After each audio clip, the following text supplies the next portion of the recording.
In the world of comic book storytelling, some tales are so massively important they require being told outside of their normal ongoing titles.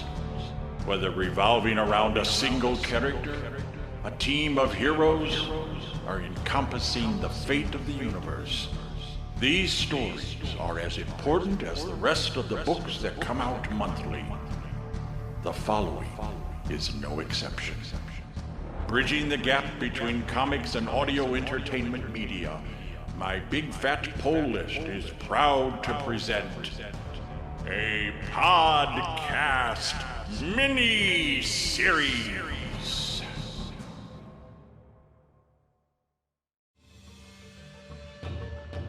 You've heard of the Avengers, the Justice League, the X-Men, Teen Titans, Guardians of the Galaxy, Defenders, the Legion of Superheroes, even the Watchmen. But what if we told you that there was another team of colorfully clad heroes that you've never heard of who are equally as influential to comic books and the industry as a whole? Who is this mystery team, you ask? Archie Comics' very own stable of masked heroes, the Mighty Crusaders. Join us now for the fifth and final part of our special 5-part series, where we look at the many attempts of the last 25 years to revive these lost heroes, examine the part the internet has played in their history, and speculate on the future and potential of the Mighty Crusaders as we celebrate their 80th anniversary and beyond.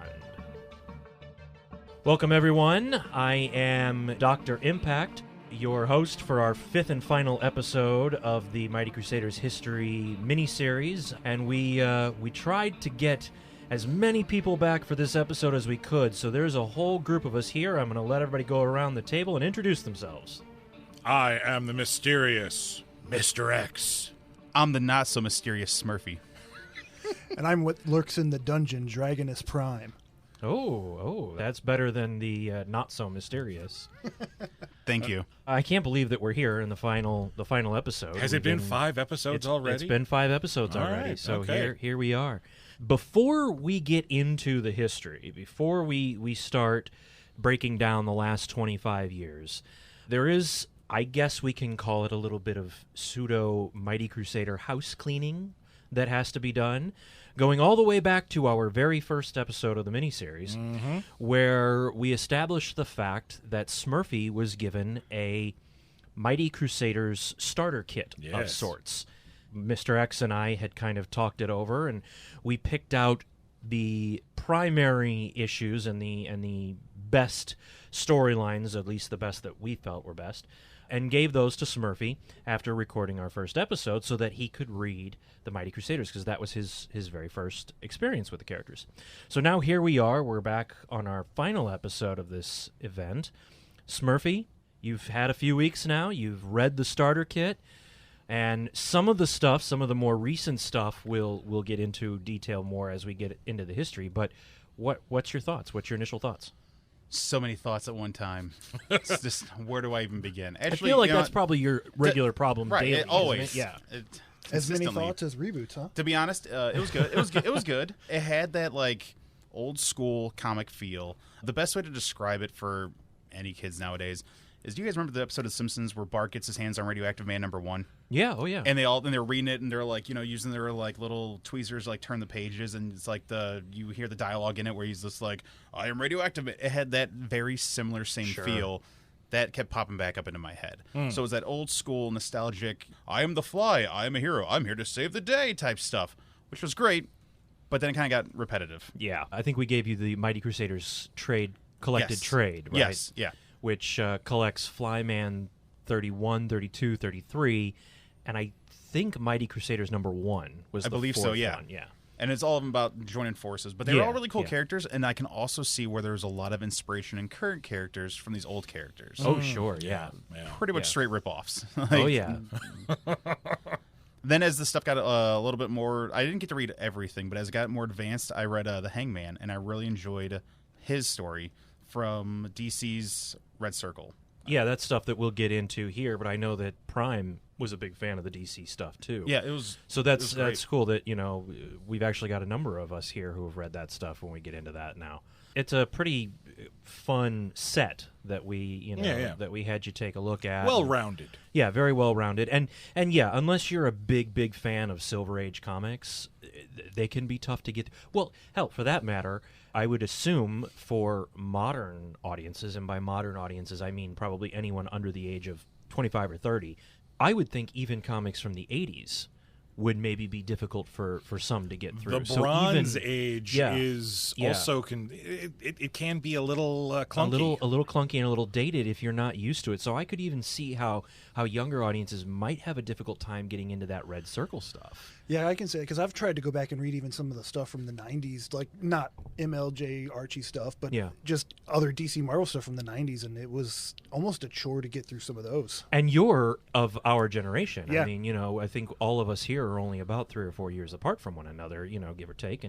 And so that's, even coming from someone who grew up with that, you're saying that. So I'm complete opposite. I love the almost simplicity of the 90s because all it was big guns, big muscles, big boobs, and action. Sign me up. I feel like there should be a term that should be coined for that. Comic book magic. Although ironic, since we're sitting here talking about MLJ, because Liefeld, however you pronounce it, he did that Spectrum. Failed Spectrum relaunch of the Shield that never saw print With his deep V. Yeah, with the deep V and the giant Captain America chest, which he just kind of recycled for the promo image. Yeah.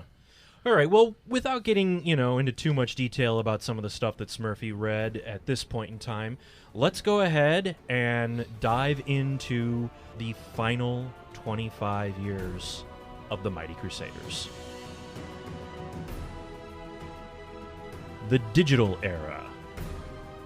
The Mighty Crusaders sort of went away with the end of the Impact run.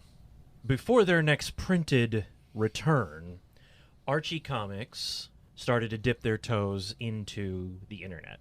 One of the things, this was, mid to late 90s at this point. The internet was just starting to come up. Companies and businesses were starting to get websites. Archie was no different. When they started their first initial website, they did an original online-only digital comic on the web. Really? Was it the web? It was the web. Oh. On the web. The web was on the web. The web was on the web. And they did Archie and Betty, and I know all those guys too, but they did the web. And I don't know if it lasted past one issue. I don't even know how many pages. I've actually never personally read it. I've seen images. It was done by Neil Adams. Which is ironic if you think about it, since he kind of started his career with random panels of The Fly back in the 60s, and now here we are in the mid to late 90s after he's become a name, and now he's doing the web. Well, that was their first initial failed attempt at trying to bring the characters back. Well, in the past we've talked about how the MLJ characters have been trailblazers. And it seems this is yet again another example of trying to do online comics before anybody was really doing online comics. Because nowadays, that's the rage.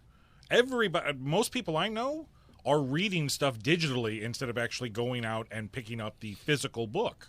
It's interesting. I didn't even make that connection myself. That's why you got me here. That's why you're here. Yep.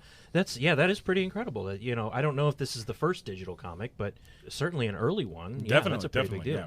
But it only, like I said, it was very short-lived. I don't know how many issues, if maybe only one. So the first real return after Impact folded was when the Mighty Crusaders started showing up in a book called Archie's Weird Mysteries. Archie's Weird Mysteries was, I don't know if it was based on a cartoon or if it was based on an idea loosely out of an animated series on Archie or what, but basically it was Archie and Jughead, and they solved Scooby-Doo style mysteries in each issue. Zoinks! Yeah.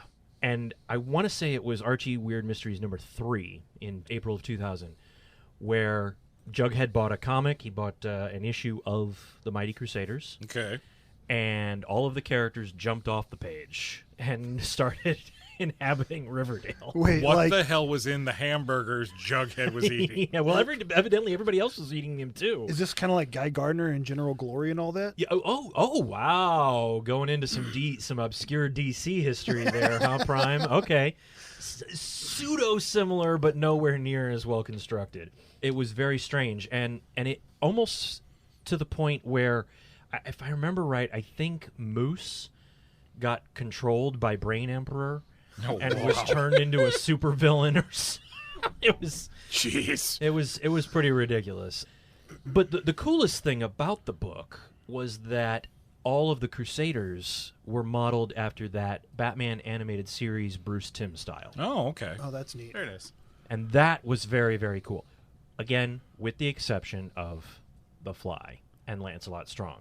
Now, for those of you who just jumped to this episode, although I don't know why you would have, but for those of you out there who did, check out our previous episode of this event where we talk about the Impact era, and we'll go into greater detail about the legal suit that the Joe Simon estate filed against Archie Comics. Anyway, to make a long story short... Too late. Thank you. By the point of the Archie Weird Mystery books coming out, Archie Comics had lost the rights to The Fly and Lancelot Strong. So from this point on, those characters no longer appear, and thus that starts here. You do still get Fly Girl, because Archie retained the rights to her. But yeah, the art style was very, very cool. It's very fun. And there was about a year's worth of stuff at that time where Archie Weird Mysteries primarily, but a few other random Archie books, would have a 1 or 2 page, basically PSA.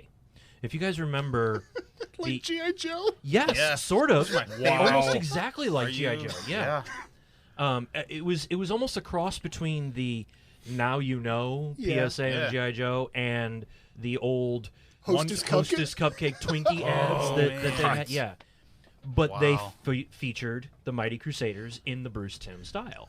Things like Inferno and Firefly teaching people about fire safety. And Captain Flag, for some reason, was teaching people about bicycle helmet safety. I'm not sure why Captain Flag qualifies. I would think wearing You want to a end up cape like a on vegetable?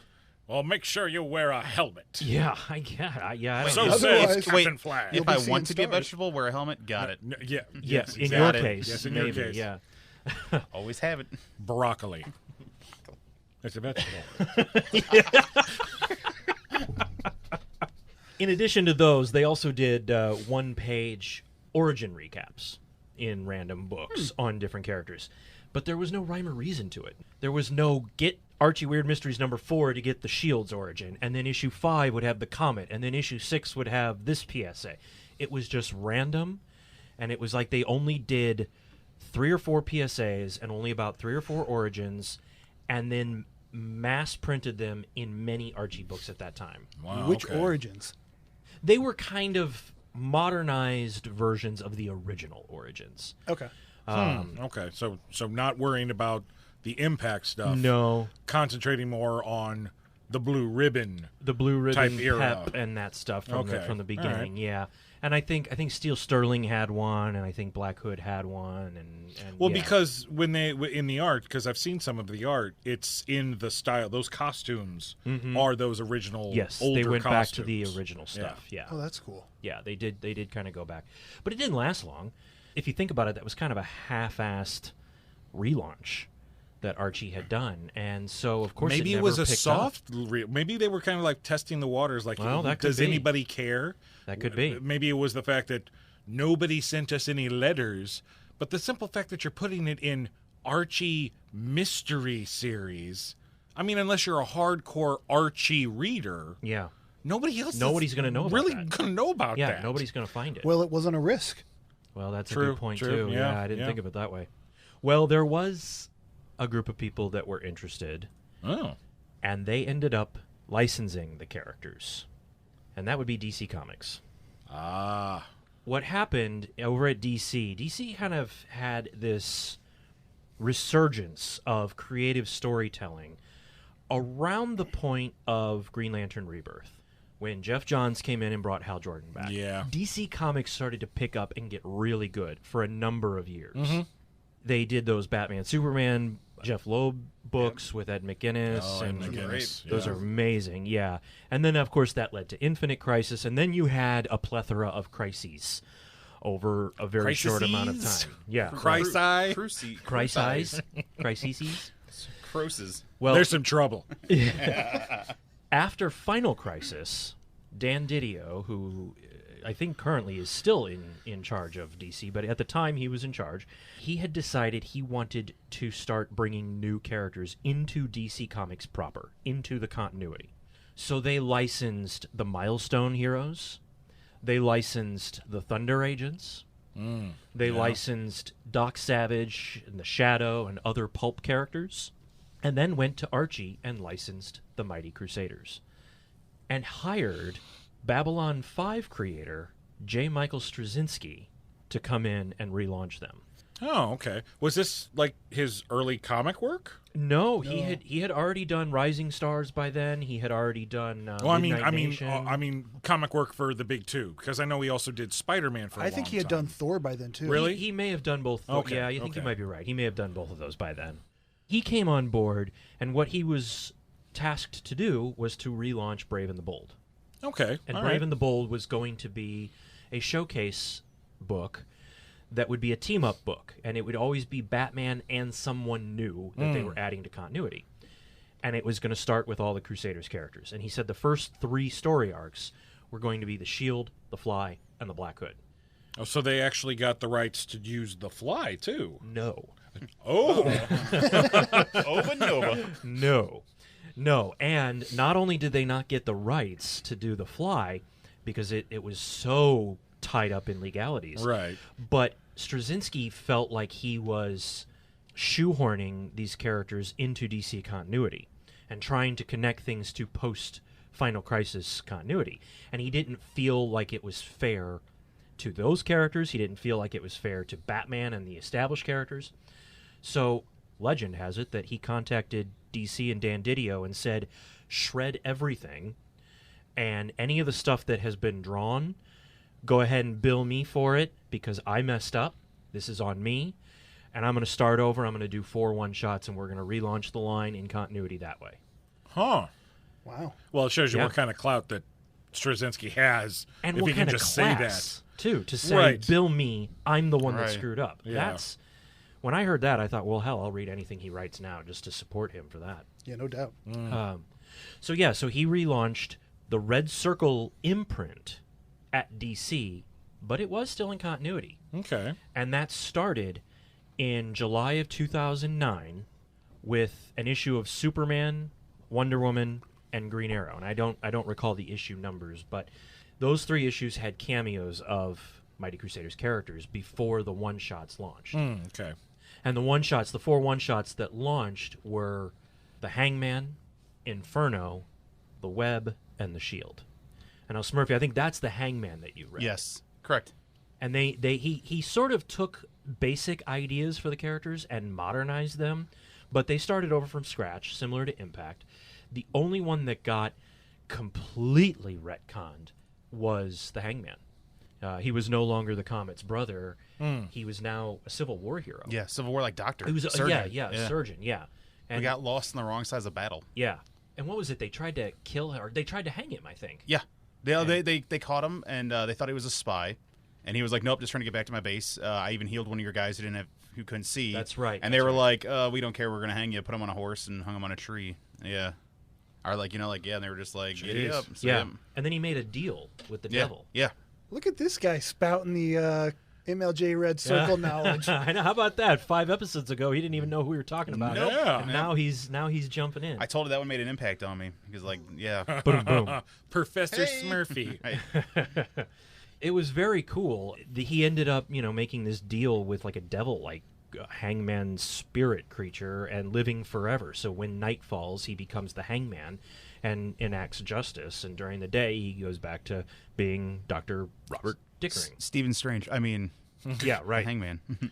Johnny Blaze. I mean, I mean, Danny Spectre. Ketch. I mean, Yeah. wait. Corrigan? yeah. Yeah. Dead Man. I mean, Yeah, he was basically all of that. But the rest were all pretty similar.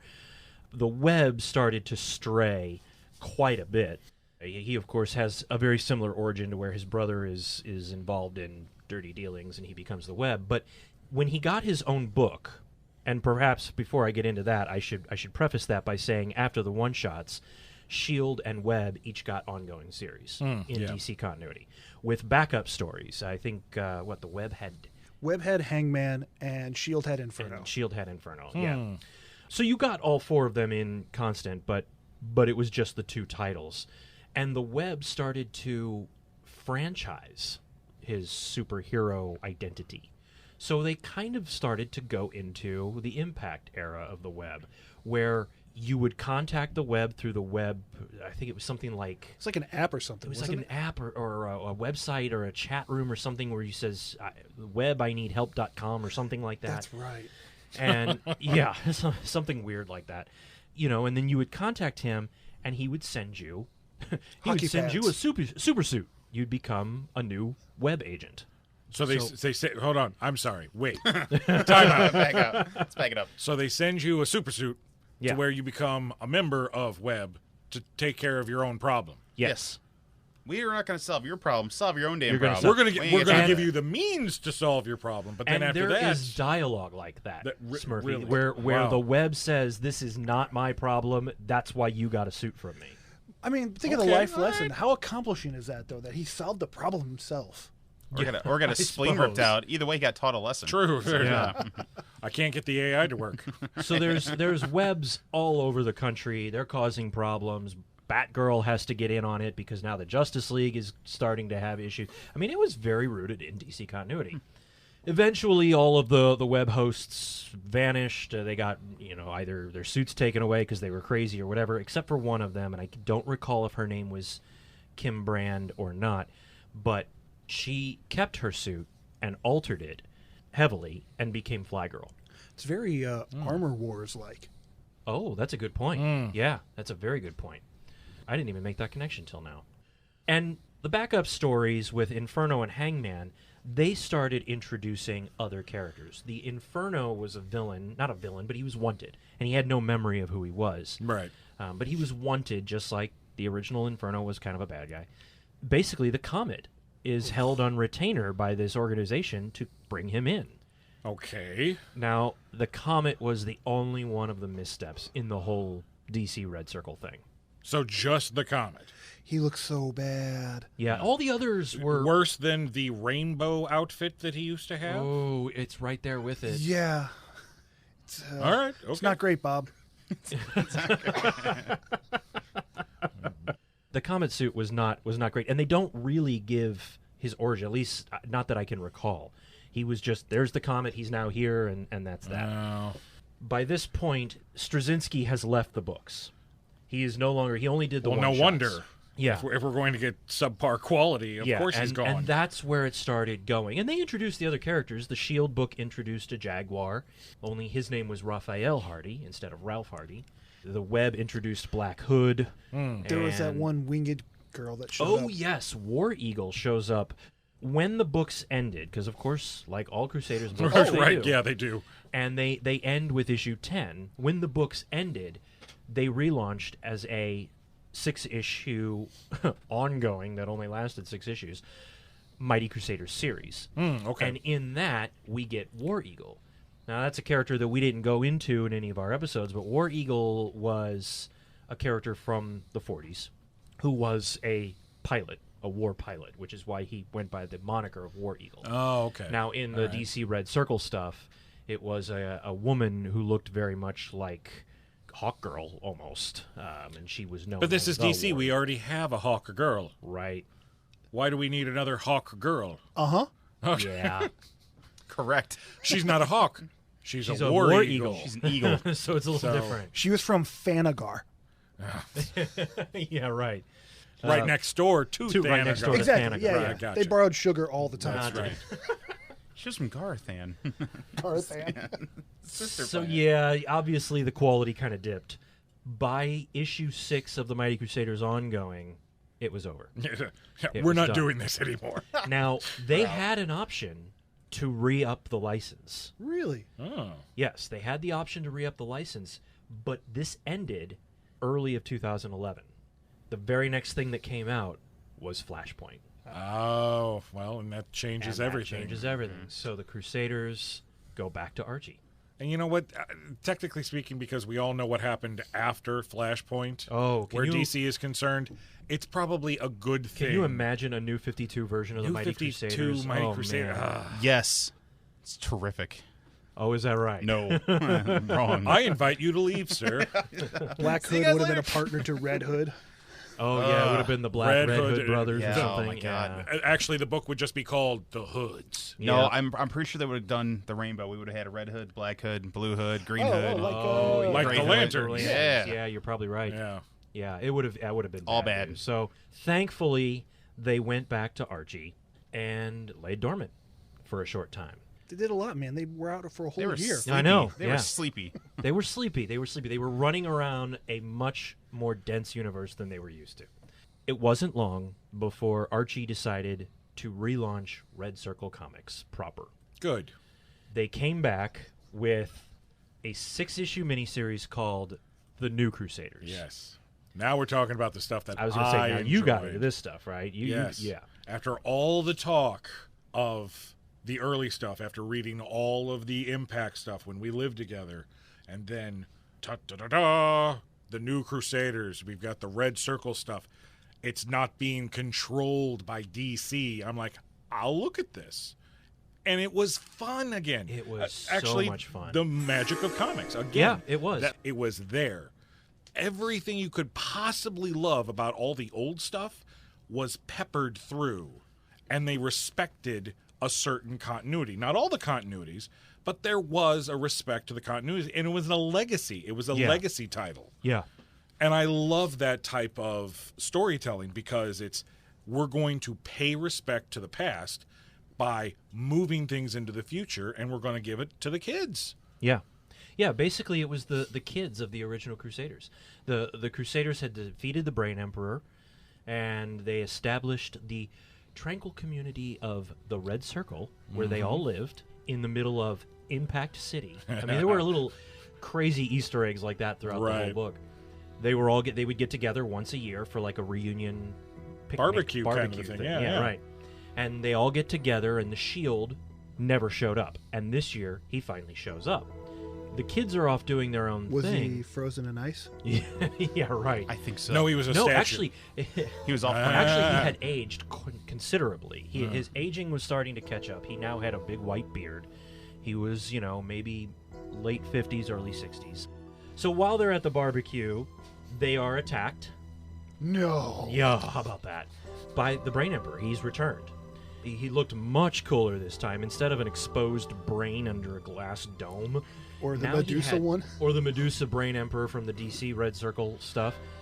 He looked like he had veins in the top of his head that were directly connected to his brain. It was a much more intimidating look and much more interesting design.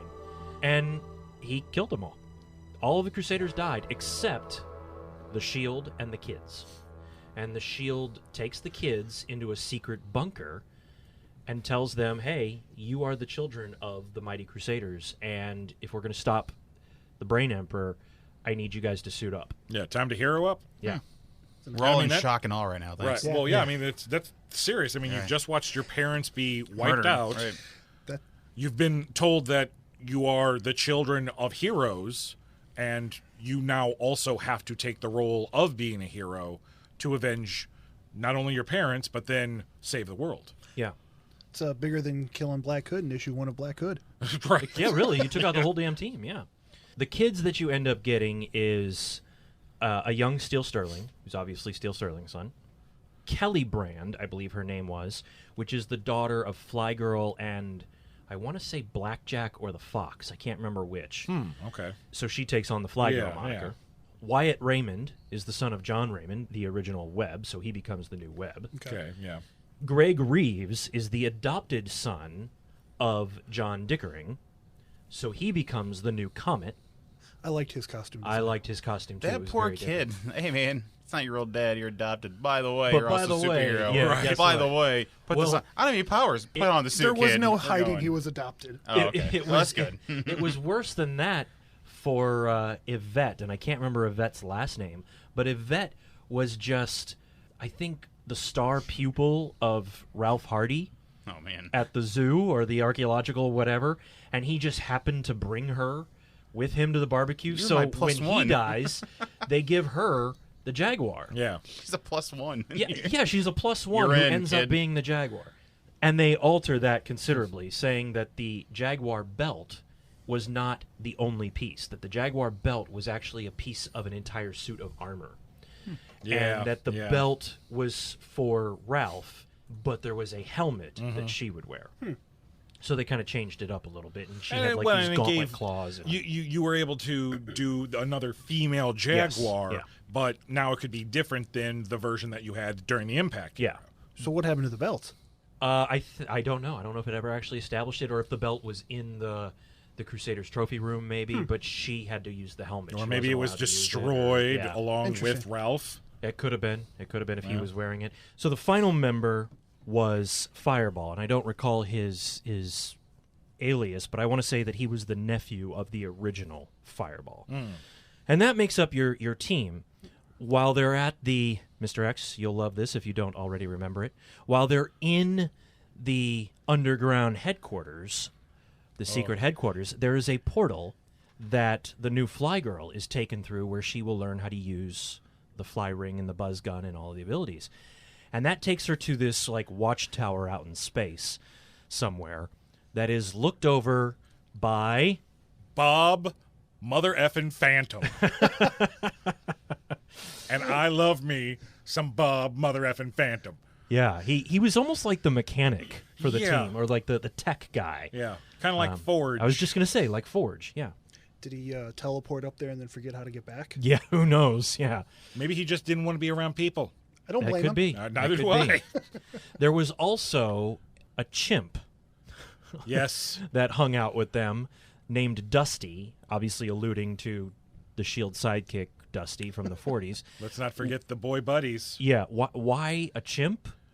I don't know. Where this character came from, I have no idea. Come He on, showed up everybody and loves monkeys, Yep, apes, I guess. chimps, stuff like that. Dusty, the original Dusty, though, does show up in the book because it's here that they establish there is a S.H.I.E.L.D.-like organization called the MLJ. And I forget what it stands for. It's something like Military Logistics Jurisdiction or something like that. But Dusty, the original Dusty, has grown up. He's an adult. He now runs the MLJ. So that was kind of cool. They connected to that. And that is a great 6 issues. Yeah. That is a great series. Yeah. Oh, it only was 6 issues? It was a 6-issue mini. There was Zip Penitentiary, just like the old Zip comics. I forget, Zenith something Penitentiary or something like that. Man, that's just like a love letter to Archie. It is. It was Right. a great, great series. In the prison, they had the Hangman and Black Hood and Deadly Force, who were all locked up with all these other supervillains. And, of course, Brain Emperor attacks the prison, and they let everybody, all the villains are out, and Black Hood and Hangman join up with the new Crusaders to try and stop it, and Deadly Force, who made his appearance in the 80s, but has been reused constantly in each relaunch as a villain. But in this one, he was helping them. So he's in prison. Maybe he's atoning for his crimes. Maybe, I yeah. don't know. But they've kind of made Deadly Force a pseudo hero working with them, and they were all back. I mean, Redstone, the villain Redstone, they brought him back from the 80s. The Eraser came back, and he was much more intimidating looking. He was much more interesting this time. They revamped all the villains so that they all looked way cooler. The way that I look at it is when Archie got together to do this relaunch, where the new Crusaders are concerned, it's almost what IDW did when they relaunched Teenage Mutant Ninja Turtles. Very much so. It was, we all grew up loving the movies, the original comic books, the cheesy original cartoon, the toy line, the Archie Adventure series comics. We loved all of that stuff. So let's take all of that, our love for that, and start peppering it into this new version. And it works. It works for Ninja Turtles just like it worked for the Mighty Crusaders, the new Crusaders. Yeah. And at the same time, they also launched, I think it was a 4 or 5 issue miniseries on the Fox that was Yes. connected, and that was written by cool. Mark Waid, Yeah. who constantly keeps coming back to these characters, it seems. He's always working on them again. But That was a fantastic book. That was a wonderful one. The art was great. Well, it's Mark Waid. Right. But the art was great, too. It was very wacky. Okay. I want to say it had the feel, not the look, but the feel of Allred. Yeah, of Michael Allred, or like the old 80s Toth Fox stuff. It had a feel of that. It was, I'm not sure if it was actually this artist, but it was almost, what's his name, Michael Avon Oming? Yeah. It may have even been him. I'm Possibly. not sure. I doubt it, though. But it was very much in that style. It's a great, great series.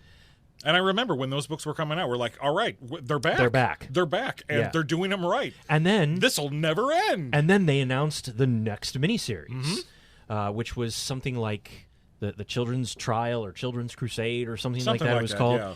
And they kept delaying it, and they kept delaying it, and nobody knew where it was. And the next thing you know, they put out an original, and I'm using quotation fingers, graphic novel called New Crusaders Legacy, which was the Shield sitting down with the team and telling them, okay, guys, you need to know about the history of your parents. So, as he would say, okay, Evie, your mentor was the Jaguar. Then it reprinted a Jaguar story from the 80s. And then the next 2 pages were Fly Girl saying, well, what about my mom? She was the Fly Girl, right? Oh, yeah, here. And then they'd reprint. But because Archie had the rights to reprinting Fly, they reprinted a Red Circle Fly issue. Oh, and at the end of the reprint, Fly Girl looks at S.H.I.E.L.D. and even says, who was that other guy in the file? And he says, that's a whole different story for another time. And that's all they do to touch on the Fly. That trade sounds like it's the equivalent of a clip show. It was exactly the equivalent of a clip show. The inserts were cool, and there were Who's Who style bio pages throughout, so that's cool. Well, that's nice. But we want a whole trade that's filled with all original story. Yeah. Well, unfortunately, the whole Red Circle line ended right after that. Yeah. And about a year or two later, Archie Comics decided they were going to relaunch yet again. And this time, they were going to take a lead from the adult, dark-oriented comics that were coming out, what was that, around 2013 or 14, somewhere around there. And they changed the name of the imprint to Dark Circle Comics, because that's creative. And they started off with The Black Hood. The Black Hood came out, and it was a very adult, R-rated crime drama. Now, interestingly enough, the book starts with a cop who gets in the middle of a heist situation, and the Black Hood shows up. And it's the 80s motorcycle, black leather Black Hood. Right. And he gets in the middle of everything, and the cop shoots him in the head. So once again, a Black Hood issue number 1, and the Black Hood gets killed in issue 1 yet again. You know, at least they're paying homage to the yeah, I guess so. Yeah.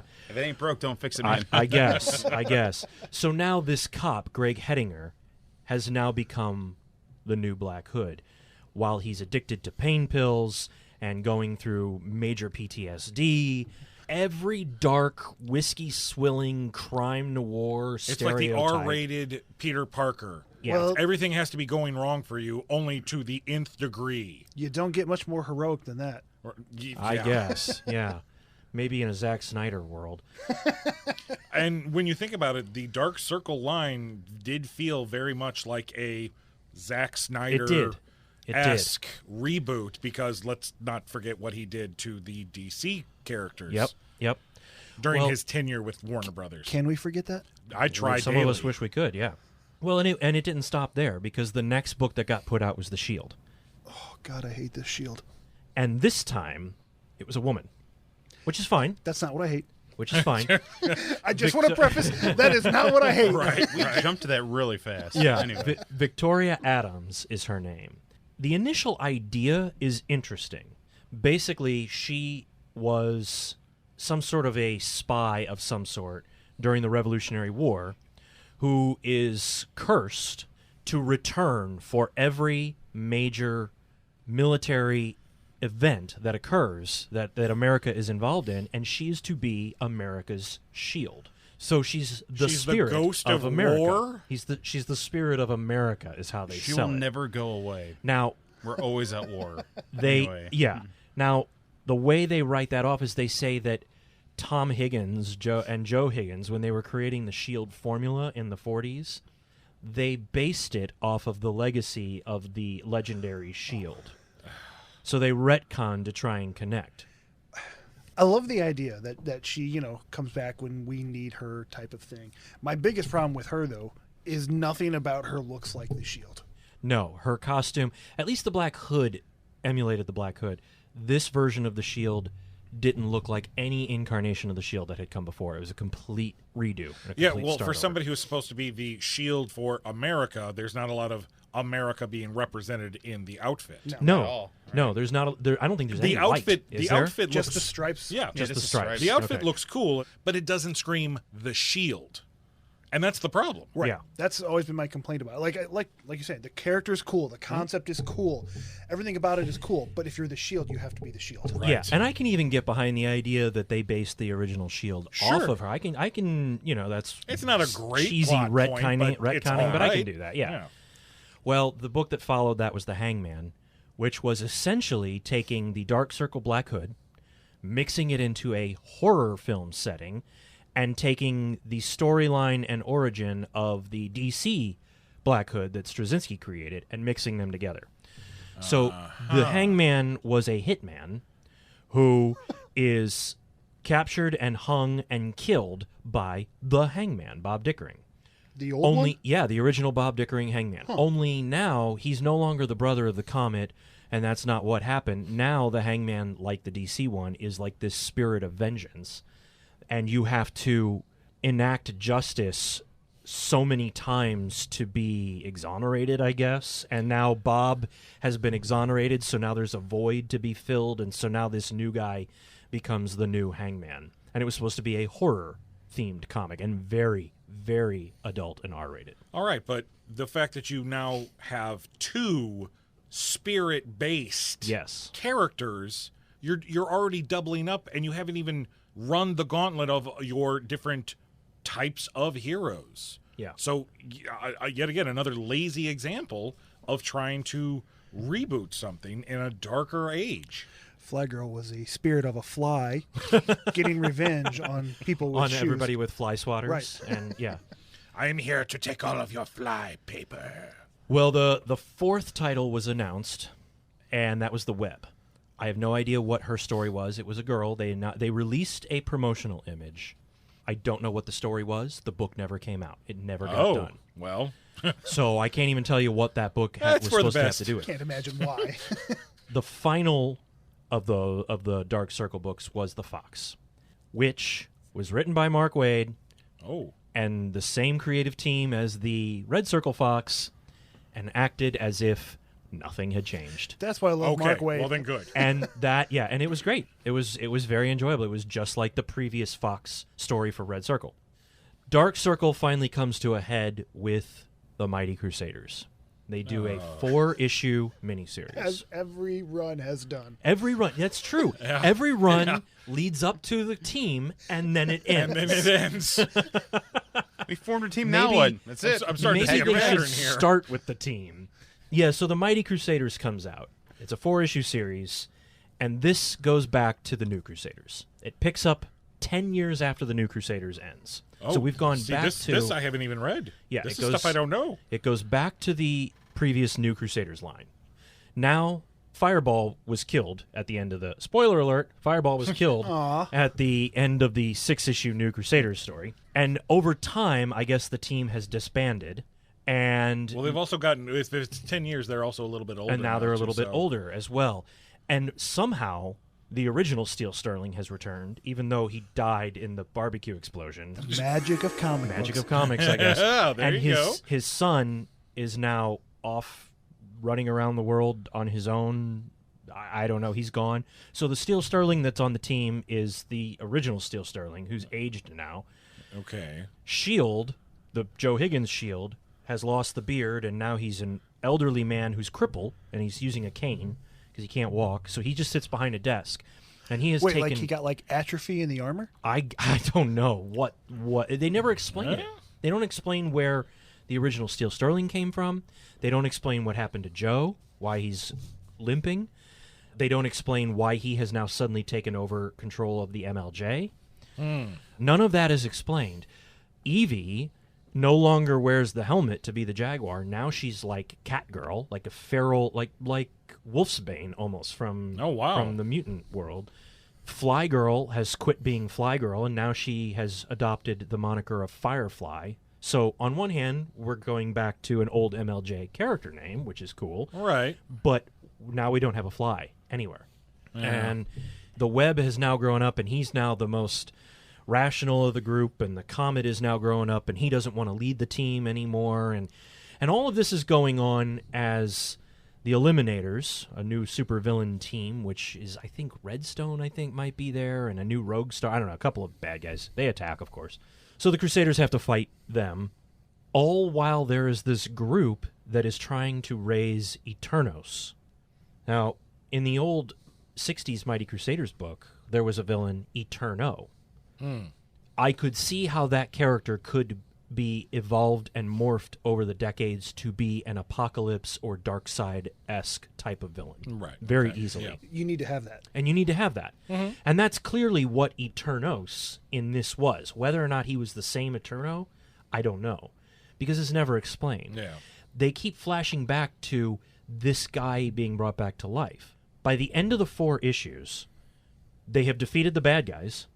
Eternos has come back to life. And they keep talking about how Mr. Justice is off somewhere exploring something he has discovered called the Blue Ribbon, and that the Brain Emperor might still be alive somewhere. And the book ends with Mr. Justice talking about how he has seen many different incarnations of the Crusaders, and all of the roads lead back and are connected to Joe Higgins, the Shield. They are all... Oh, and by the way, side note, Victoria Adams' Shield is the field commander of this team. So now we've shoehorned the Dark Circle stuff into it. On the final page, you see Mr. Justice, and there's this blue energy ribbon that runs all around him, and it's a splash page. And he talks about how there are different existences, essentially. And it shows the original 40s and 60s MLJ Mighty Comics heroes. It shows a grouping of the Impact heroes. It shows the DC Red Circle heroes. And it shows the New Crusaders. And this also, too, and it shows the Fly from Impact. And the Fly from the 80s Red Circle. This is the first time a new image of the Fly has been done in print since the lawsuit. Wow, okay. I have no idea if that was done on the sly or what, but that's where the book ends. Because they got sued by the right.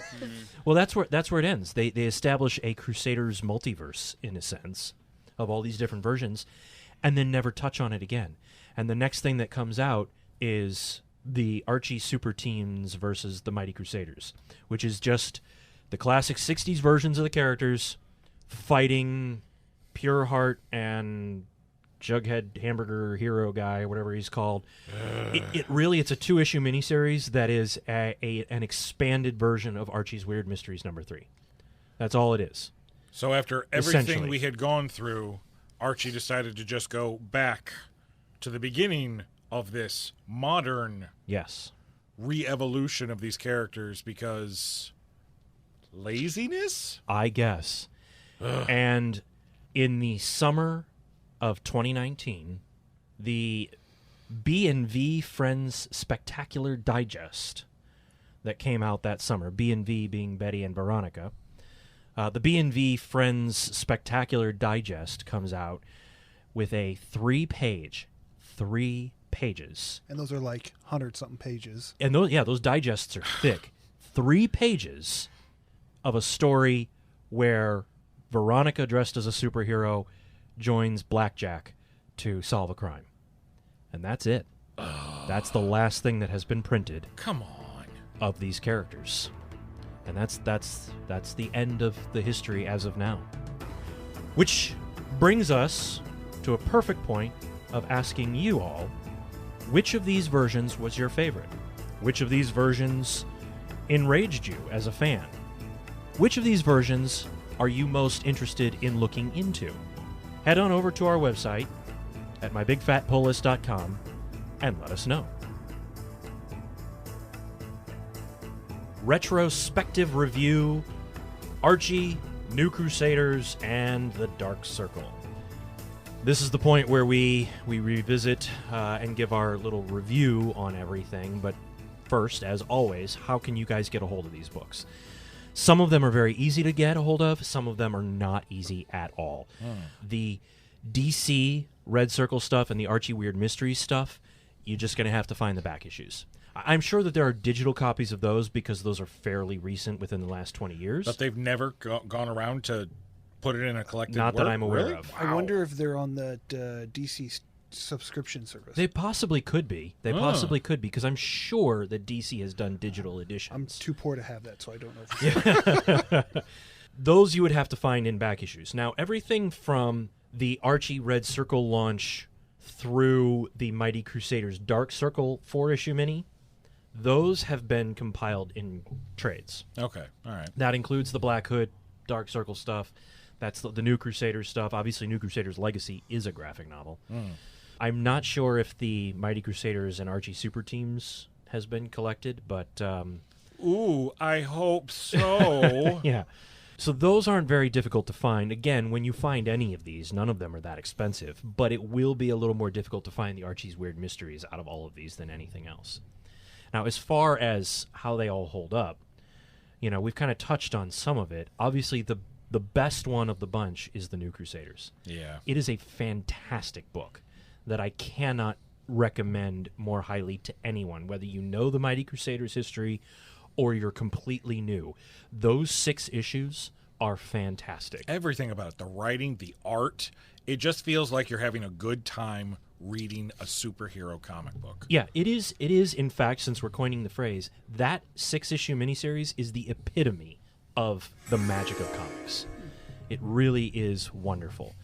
And the Fox stuff. The Fox stuff, yes. The Fox stuff is great. The Fox, they treat him like a black-clad ninja cross between Blue Beetle and Spider-Man. Yeah. It's so fun.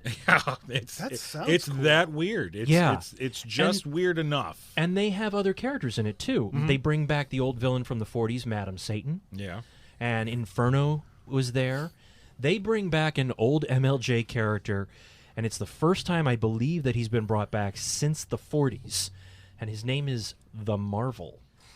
And he is very cool. He looks like Plastic Man meets The Question with the Shadow thrown into the mix. That's almost Which terrifying is, yeah. to think about. But he's very, very cool. But and Bob Phantom And is in that book too. Mother effing Phantom. Bob Mother effing Phantom. I'm going to put that on a shirt. Now, we just did just bag on the Dark Circle stuff. And I don't know if any of you guys here have read the Dark Circle things or even flipped through them. No, I've read some of them. That Black Hood stuff. Ugh. Yeah. Well, Such a disappointment. Here's the thing. After sitting down and rereading the 11 issues of the first volume of the Dark Circle Black Hood and the, 5 issues of Season 2 that they did, Yeah. it is on its own as a standalone crime pseudo-vigilante comic book. It is wonderful. It is so well constructed. Until the last 2 or 3 issues, it kind of gets a little loose. But it's so well put together. But it's just not what I want from the Black Hood. Right. Well, when you want to read a superhero comic, you're reading a superhero comic to escape reality. Right. Yeah. Well, if I want to read something like that, I'll pick up The Punisher. Right. Yes. I've already got a character like that. Even the Punisher is lighter than this book was. Jesus. This book was heavy. Now, the Shield and the Hangman, again, trying to look at them objectively from a standpoint where they are not Crusaders connected. Looking at them as if it is just an original one-off miniseries for both. The concepts are cool, and the first 2 issues of the Shield and the first 2 issues of the Hangman are very cool. And then the writing gets sloppy. And they wrapped up so fast in the last 2 issues that it's almost like they were told, hey, you've got 6 issues to an ongoing, tell a story. Oh, wait, sales on issue 1 and 2 were bad, wrap it up. Yeah. It really rushed. Well, that's something that we've actually touched upon in every single episode of this podcast miniseries, is how it seems like all of the incarnations start off real strong, and then they just start fizzling, and then bloop, gone. And then they're gone for another decade. Yeah. And that's the thing I'm afraid of right now, because here we are, they've gone away. For about a year at this point, I think they've been missing now. Yeah. And I don't want to have to wait another decade for them to come back. And who knows how they'll come back. You know, you want to wait 10 years for something that's not what you want out of it. I mean, I don't want to do that either. But then again, you know, and we've said this before, there's still always the originals. Yeah. So you can go back and revisit them, and they'll always be there for you if you own them. I think the biggest issue that all of these launches have, and even the Impact run, I think the only one that I would say would not have this problem would be the DC Red Circle line, because that was a whole different thing with Flashpoint and the New 52. That was a completely different scenario. But everything else, it's like they look at it and go, oh, the numbers for the first 4 issues of sales have come in, and they're not good. Can it? Cancel it. Well, I don't know that the sales for the first 10 issues of Sandman were that good. You know, I don't know if the sales on the first 5 issues of Preacher were that spectacular. Yeah. I mean, we look at them as classics now, but they all had to build an audience. Walking Dead. Look at The Walking Dead from The Image. Walking Dead. Well, here's something for you. I mean, talking about even the movie aspect, Marvel had to build to Avengers. Yeah. They didn't just go like DC, here it is, enjoy it. They had to build for it, and when you build for it, it's enjoyable and it's memorable and treasured. Yeah, and I think that tends to be the biggest issue with these characters, is that they're in such a rush to get so many of them out as fast as they can that they start to lose their steam. The sales are not where the execs, I guess I should say, initially want them to be for the first few issues. And rather than letting the book find its way and find an audience, can it? You could maybe do that 30, 40 years ago when it was 2 issues to tell a story, or 1 issue, self-contained. Nowadays, most writers write stories that go for 4, 5, or 6 issues. Yeah. How can you tell what sales and audience reaction is going to be like if you haven't let your creators finish their first story arc? Mm-hmm. It's not fair to the creators on these books, whether you like them or not. And I'm not a big fan of the Dark Circle stuff, but cutting them as short as they did was not fair to that team. Right, yeah. And it's not fair to the characters. So, yeah, I think that the biggest issue is that they don't give it time, and they don't sign deals. Where in the last 30, 40 years was the Mighty Crusaders animated TV series? Yeah. Where was that? Where was the toy line that they could have banked off of if these things had a cartoon?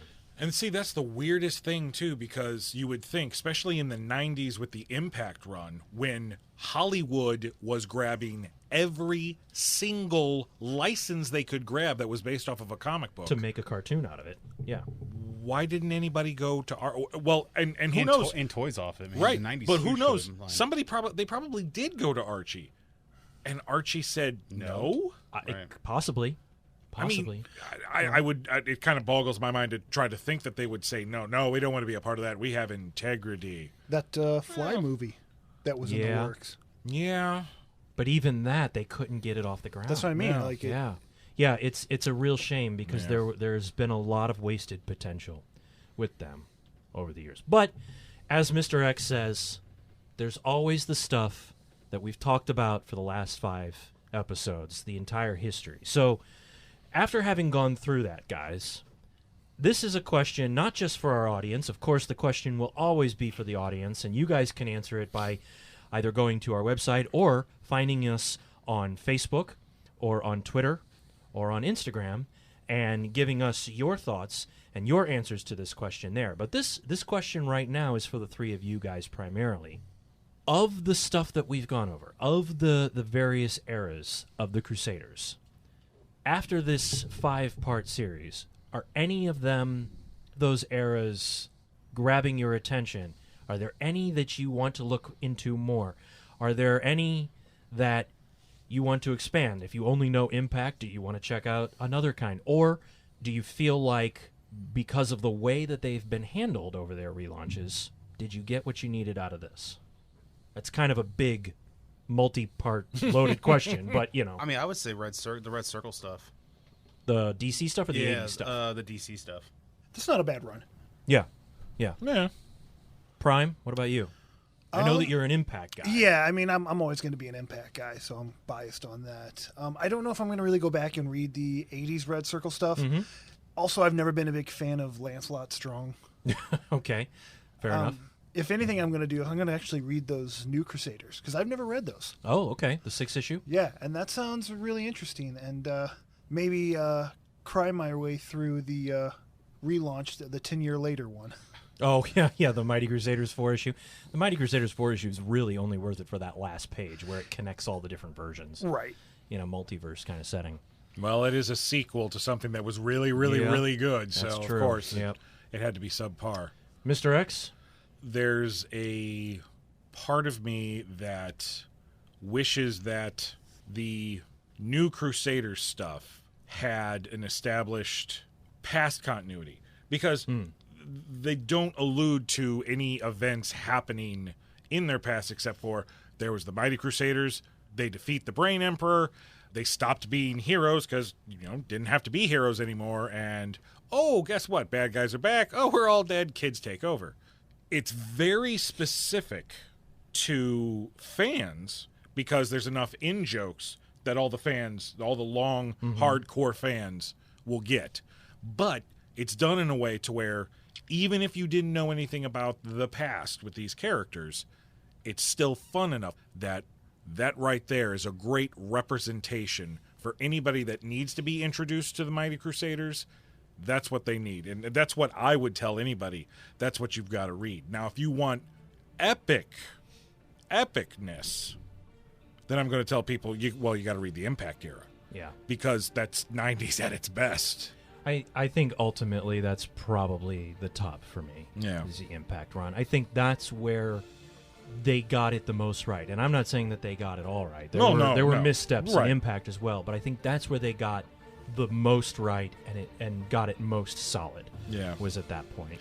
When you think about it, and I mean, even looking at the big two, Marvel and DC, they've quote-unquote rebooted countless times, whether it be obvious or subversive. I don't know if there is a group of comic book characters that have gone through as many relaunches, reimaginings, reboots as the MLJ characters. No, I don't think there really has been. And I know for a fact we'll be waiting for the next iteration, even if it is another decade away. The future of the Mighty Crusaders. So before we wrap things up here, we just want to touch on a few things about the potential future. We were just talking about not wanting to wait 10 years.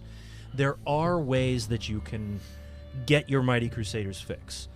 Of course, there's fan fiction online, and there is a lot of Mighty Crusaders fan fiction. Not as much as some other titles, but there is a lot out there. There is a series that is done online called The Impact of the Shields, which I've looked at a couple of times, and it looks pretty cool. Probably the most well-known fan fiction is the one run by Mr. Rick Offenberger himself, who is the leading authority on these characters. He is the closest thing that we have, in my opinion, he is the closest thing that we have today to a Stan Lee for these characters, even though he didn't create them. Right. He champions the characters like Stan Lee absolutely. Marvel. And he has a fan fiction that you can find online. It's ironically on Facebook, but it's also on his website, the Mighty Crusaders Network, which is at mightycrusaders.net. And the fan fiction is called Agent S.H.I.E.L.D. And what he does is he releases a cover and then a little paragraph blurb of what the issue is about. And that's it. And he's done 85 issues that way now, at the point of this recording. There was a 12-part, I want to say it was 12-part story, The Blue Ribbon Crisis, I think, where he had his character, Agent S.H.I.E.L.D., going up against every single incarnation of these characters that had been done over the years. It's very fun. You can tell that, he's doing it out of love. And a passion project. And it's a passion project. Yeah. And you can find that either on the Mighty Crusaders Network or on Facebook if you can find the S.H.I.E.L.D. G-Man Club. The S.H.I.E.L.D. G-Man Club is a fan club basically, for the Shield and for the Mighty Crusaders based on the old G-Man Club from the 40s. And you can send in 2 stamps and get G-Man Club status, and you get a membership card and a button and everything just like you did in the 40s, except instead of it only being 2 cents, now it's 2 stamps. Of which I would like to announce that in my civilian life I am a proud agent. I am Agent 161 for anybody that's digging into our identities and doing the math. Other than that, the only other thing that I think bears some importance of mentioning is the Mighty Crusaders next year will get their very first fan film. Hell yeah! They've never been the subject of a fan film before from anyone, at least not that I can find. And in our civilian guys, through our production company known as Archlight Studios, we are producing an original fan film based on the Mighty Crusaders. It is called The Red Circle Investigations. And everyone that's on this episode, in some fashion, is involved or a part of it. Yep. How about that? And there's all kinds of information on that on our Facebook page, which is at the Red Circle Investigations on Facebook. We also have a Twitter page and an Instagram page, and the official website for the film will be going up soon. Principal photography will begin sometime later this year. And Mr. X, I'm going to let you tell everyone who our focal character is. Oh, you actually want to release that that information? Let's in here, go huh? ahead. I have been asked by numerous people online about this character, and I think anyone that's listening to this podcast already knows who this character is, so it's no secret to them. It will really be a secret to anyone who is unfamiliar with these episodes. All right. Well, the fan film, Chapter 1, and all the subsequent chapters will focus around the character Walter Whitney, who is a private investigator who gets wrapped into this mystery that leads him into discovering some secret hidden information regarding the Mighty Crusaders, who have been gone. They've disappeared for the last 30 years. Just like they do in the comics. Just like they do in the disappeared. comics. Was it after they teamed up? It Probably. was actually. Probably. Yes, it was. They had gone on 4 missions and disappeared at the end of the 4th mission, just like Issues. Maybe they're at a barbecue. Possibly. Limited But membership. The great thing about it is that if you know anything about the Mighty Crusaders and their civilian names, you will know that Walter Whitney is actually Bob Mother Effin' Phantom. So, yes, my favorite character, because his name is Bob Mother Effin' Phantom from the comic books, is the focal character in our fan film. And I cannot wait to get started. That's the only reason you signed on. That is right? exactly. Yeah, right. Yeah. Exactly. I was like, nope. Oh, Bob Phantom? Oh, okay, I'm in. Yeah, sure. So, yes, that will begin principal photography later this year. We're busy making costumes, and we will be, other than the Black Hood showed up on Riverdale in season 2, I want to say, as a villain. And that's it. And he had the radio show. The radio show. But that's the it. Black Hood is the only one who has crossed over other mediums. Yeah. And it hasn't been anything super heroic. But definitely keep an eye open for Red Circle Investigations, a Mighty Crusaders fan film coming to you very soon from the very people who are doing this podcast. That's right. And Archlight Studios. Studios. Can't forget them. Good people over there. Well, that's it. That is the end of our first miniseries event. Guys, I have been talking about this, and I have been pestering you guys about doing these 5 episodes for some time now. I can't believe here we are. We've finished it. We've ended our first miniseries, and we've done the entire history of the Mighty Crusaders. I feel more informed. I don't know about you guys. Yes. I concur. Well, even though that concludes our initial miniseries podcast event, this will only be the first of many. Oh, yes, there will be more. And Season 3, Volume 3 of My Big Fat Pull List will be starting up very shortly. Yes. So you want to make sure that you follow that.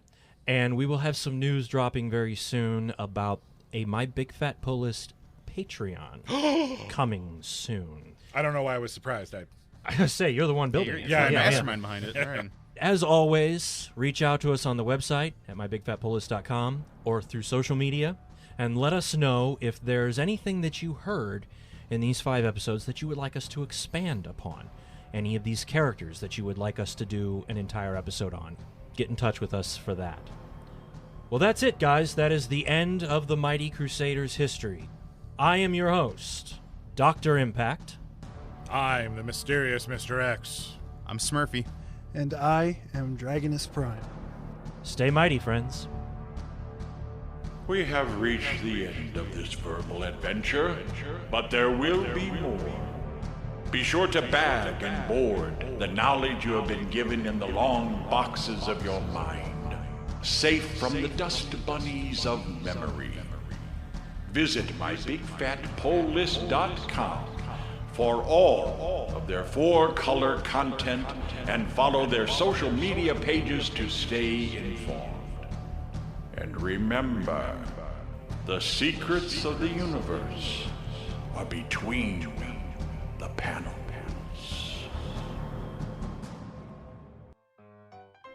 Long story short. Too late. Thank you. Speedy beady bing. Is that the tone? No. Yeah, that was the tone that we insert. Ya boob. Fun fact, Pistol doesn't know anything about any of the Crusaders. But he's learning He will. by As listening to these Yeah, right. episodes. Yes. Just like you can at home. That's right. Yes. That's right. Wow, you realize that this happened before Marvel does the whole Super Soldier that's a Serum good is point. wearing out on Steve Rogers. Gosh, I didn't even realize And that. That's a good point. again, another first for the MLJ Yep. character. Yeah. Yep. That's another one, To right? the- Tally. yeah, right up there Tally. to that tally. Yep. Actually, Marvel did that like a couple of times in the 90s. Shut up. Okay. Nope. Prime, transform, roll out. Good Lord.